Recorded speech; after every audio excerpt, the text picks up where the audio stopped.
Higgins. Thank you, Mr Deputy Speaker. The Morrison's government record funding for childcare and universities in this year's budget has been welcomed and widely commended by young people and families in my electorate of Higgins. Mr Deputy Speaker, I'm delighted that the Morrison government has invested record amounts in childcare, with another $9.2 billion in this year's financial year that will grow to $10.7 billion in the coming years. We are supporting around 1 million families with access to affordable childcare services. On top of this, the government has invested $900 million to help this important sector ride the bumpy wave that has been COVID.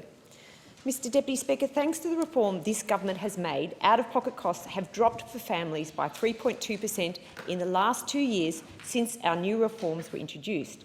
This is in stark contrast to the record for those opposite, where massive increase in childcare costs were the norm, because the funding that they provided went to increasing the cost of childcare services rather than to the hip pocket of taxpayers.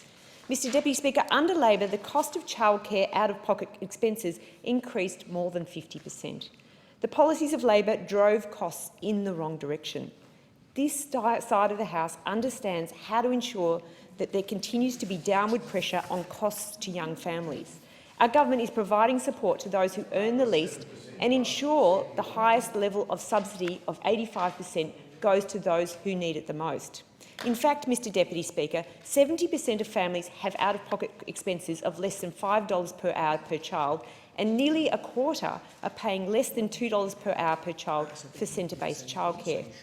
But, Mr Deputy Speaker, I have been speaking to the parents of Higgins about this very matter. In fact, I've sent out a survey to all of those in my electorate and have asked them about childcare. And I've spoken to a number of them personally, including a local mum, Bridie, in South Yarra, who reiterated to me she wants quality, accessible and safe childcare services for her 2 children. Bridie is a mum who, like me, knows it can be hard to juggle parenting, working and ensuring her kids have access to the very best childcare. And she told me how grateful she is that we provided support for childcare services to remain open during COVID, knowing that they were businesses at risk of going out of business.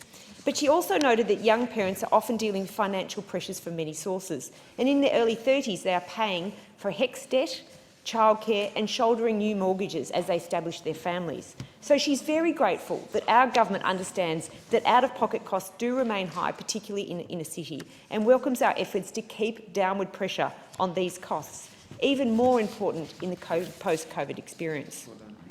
Mr Deputy Speaker, this year has been a year like no other. As a mother of 4 young adults, I am pleased that the Minister for Education has been proactive to ensure this year's budget includes new investments in additional university places, fortifying the educational sector for the future. We all know that when a recession hits, it hits the youngest hardest, and we know that education is the key to getting a better job. So if there's ever a time to invest in education as a country, and in particular higher degrees and vet training, now is the time. Mr Deputy Speaker, I'm pleased that not only did the Minister for Education guarantee government funding through the COVID crisis, despite a significant downturn in international students, but in this year's budget he's also committed new funding to universities. This is now at a record high, with over $18 billion in 2020 and $20 billion in 2024, under our Job Ready Graduates package, which is also creating up to 30,000 new Commonwealth-supported places next year and 100,000 new places by 2030. This investment ensures educational services are guaranteed and improved, including $550 million for additional university places and short courses. Now, Mr Deputy Speaker, as a university professor, I'm also aware that the university sector does rely on international students to fund research funding. And I'm very pleased to hear that the Minister for Education has committed a record amount of new funding to university research sector. That is $1 billion and has been very welcomed by the sector. This will help our institutions discover new products, ideas and innovations which will power the recovery efforts. Minister, with my background as a university professor and with our wonderful research institutions doing such groundbreaking work, including supporting the fight against COVID-19, I would be very pleased if you could outline how the government is supporting our university research sector through the pandemic in this year's budget. Thank you, Mr Deputy Speaker. I thank the